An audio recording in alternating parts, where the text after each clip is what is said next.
Une transmission hydrostatique est à la base un simple circuit où l'huile circule en boucle entre un élément que l'on appelle la pompe hydrostatique et un autre élément que l'on appelle le moteur hydrostatique. Les principaux avantages d'une transmission hydrostatique et aussi les raisons pour lesquelles on utilise des transmissions hydrostatiques sont la souplesse, dans la mesure où le rapport couple-vitesse que l'on obtient aux roues peut varier de manière progressive et continue. Ce qui, par exemple, n'est pas le cas dans une transmission mécanique classique où l'utilisation de rapports de pignon de taille différentes ne nous laisse le choix que dans des rapports couple-vitesse fixés à l'avance. Avec une transmission hydrostatique, les variations de ce rapport sont donc continues, ce qui signifie qu'on peut avoir énormément de couple et donc de force aux roues à basse vitesse. Le second avantage est la compacité de la transmission. En effet, il n'est plus nécessaire d'avoir un axe de transmission rectiligne entre le moteur thermique et les roues. Ici, la pompe et le moteur hydrostatique sont reliés entre eux par des flexibles qui peuvent donc contourner d'autres éléments, ce qui au final permet de faire fonctionner l'ensemble dans un volume plus réduit. S'il y a des avantages, il y a naturellement aussi des inconvénients. Pour une transmission hydrostatique, ces inconvénients concernent surtout le rendement énergétique de l'ensemble. Ce que l'on appelle ici le rendement est simplement une expression de la différence entre l'énergie que le moteur thermique apporte à la pompe hydrostatique et l'énergie qui est effectivement récupérée aux roues par l'intermédiaire du moteur hydrostatique. Comme nous le verrons plus tard, dans ce type de transmission, il y a de nombreuses pertes à différents niveaux. Ces pertes sont tout d'abord thermiques. Avec l'échauffement de l'huile qui circule entre la pompe et le moteur hydrostatique, et qui doit être refroidi dans un radiateur de refroidissement.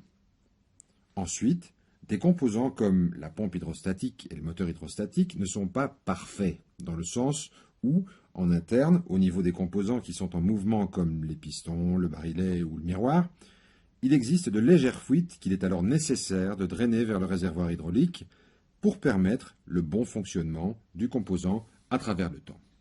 D'ailleurs, une pression excessive, de l'ordre d'une dizaine de bars ou plus, à l'intérieur du carter de la pompe ou du moteur hydrostatique, peut être généralement le symptôme d'un problème d'étanchéité causé, par exemple, par la présence de résidus métalliques que l'on appelle des pollutions, et qui ont pour effet d'abîmer de façon irrémédiable, en les rayant, les composants internes en rotation. Dans le même ordre d'idées, on pourra également faire une mesure du débit de fuite dans la ligne de drainage pour vérifier la présence d'un débit d'huile excessif dans le drainage des composants. Dans tous les cas, il convient de se reporter aux documentations des fabricants de pompes et de moteurs hydrostatiques pour vérifier les valeurs maximales de pression de carter et de débit de fuite qui sont admissibles dans ces composants. Nous savons donc qu'il est nécessaire de prélever de l'huile du circuit de transmission hydrostatique pour le refroidir. Et nous savons également qu'il existe un certain nombre de légères fuites à l'intérieur des composants qui sont tout à fait normales jusqu'à un certain niveau. Il est donc nécessaire de compenser ces pertes d'huile de manière à garantir qu'il y ait toujours suffisamment d'huile dans la transmission hydrostatique que pour assurer une montée correcte en pression et un débit d'huile satisfaisant entre la pompe et le moteur, et aussi pour éviter l'apparition ponctuelle de vide par effet de seringue, ce qui pourrait avoir pour conséquence l'apparition d'un phénomène que l'on appelle de la cavitation. La cavitation est un phénomène qui a pour effet de faire passer de manière très brutale un fluide, ici l'huile hydraulique, de l'état liquide à l'état gazeux. Le changement brutal de volume qui va de pair avec cette transformation peut être comparé à une micro-explosion. À la longue, l'apparition de cavitation peut endommager très gravement les composants hydrauliques et la plupart du temps de façon irrémédiable. Il est donc nécessaire de compenser ces pertes d'huile. Dans une transmission hydrostatique, cela s'effectue en employant une pompe de gavage, qui est en général une simple pompe à engrenage. Dans une transmission qui est en fonctionnement, il y a toujours un flexible, ici en rouge, qui est sous haute pression, tandis que l'autre est en basse pression, ici en bleu. La pompe de gavage va donc injecter de l'huile là où c'est le plus facile, c'est-à-dire dans la ligne qui se trouve en basse pression. La pompe de gavage étant en général de type à engrenage, Et pour autant que le moteur thermique fonctionne, cette pompe va donc toujours tourner et elle est incapable de réguler le débit d'huile qu'elle produit. Quand la transmission hydrostatique est correctement gavée, il devient alors nécessaire d'évacuer quelque part le débit d'huile de gavage qui est excédentaire, tout en garantissant un niveau de pression minimum dans le circuit de pression de gavage.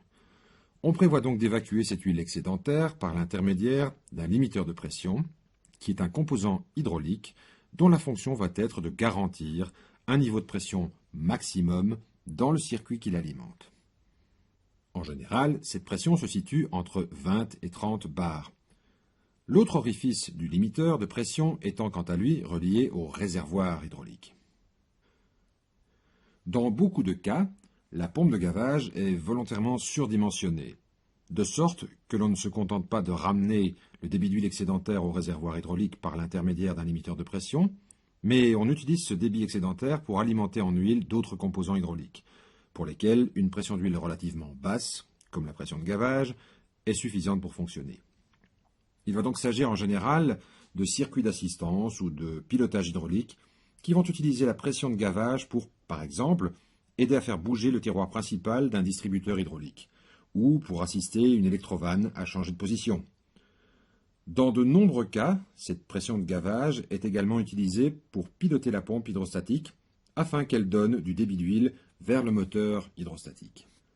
C'est une des raisons pour laquelle, en cas de problème dans une transmission hydrostatique, on va avant tout commencer par mesurer la valeur de la pression de gavage à différents niveaux de régime du moteur thermique, de manière à s'assurer que la pression de gavage est conforme aux valeurs qui ont été définies par les concepteurs de la transmission.